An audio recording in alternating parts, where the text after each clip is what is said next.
My name is Mark Ryland. I'm Portfolio Manager of the Conservative Fund. I've been managing the fund since 2021 and I've been at Milford Asset Management since 2014. Milford's Conservative Fund is for low risk tolerance investors with a fairly short 3-year investment time frame and predominantly invests into bonds with a little bit of shares as well. So the fund is for an investor with a fairly short investment horizon, say 3 years, but also an investor who potentially has less tolerance to market volatility and wants to see fewer variance in the fund price from month to month, year to year. Also, for the Milford Conservative Fund, it's for an investor who would like an active approach to try and deliver returns above and beyond what you could get from a passive approach to conservative investing. Milford's Conservative Fund is constructed via a fund-of-fund structure, so it invests into other Milford funds.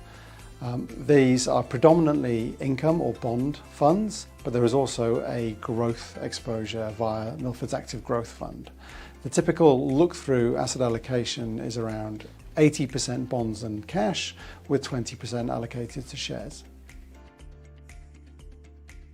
So at Milford we have a team-based approach, and because of the fund-of-fund structure of the Conservative Fund, this means that there are multiple people with investment responsibility for the underlying instruments. So our investment team of close to 40 investment staff are all working together to come up with investment ideas for the fund or the underlying fund into which the fund invests. For my own management of responsibilities of the fund, I am looking at asset allocation and risk mitigation strategies over the top of the underlying funds into which the Conservative Fund invests. So this is a highly active conservative fund with different decisions being made across individual securities and asset allocation in the fund on a minute-by-minute, day-by-day basis. So the underlying funds are investing in different securities. They could be corporate bonds versus government bonds, for example, but also on the share side, thinking about investing in different types of shares, low risk, income type shares compared to high growth shares, for example. On top of that, we also take different types of interest rate risk, different currencies, as well as some currency exposure within the fund.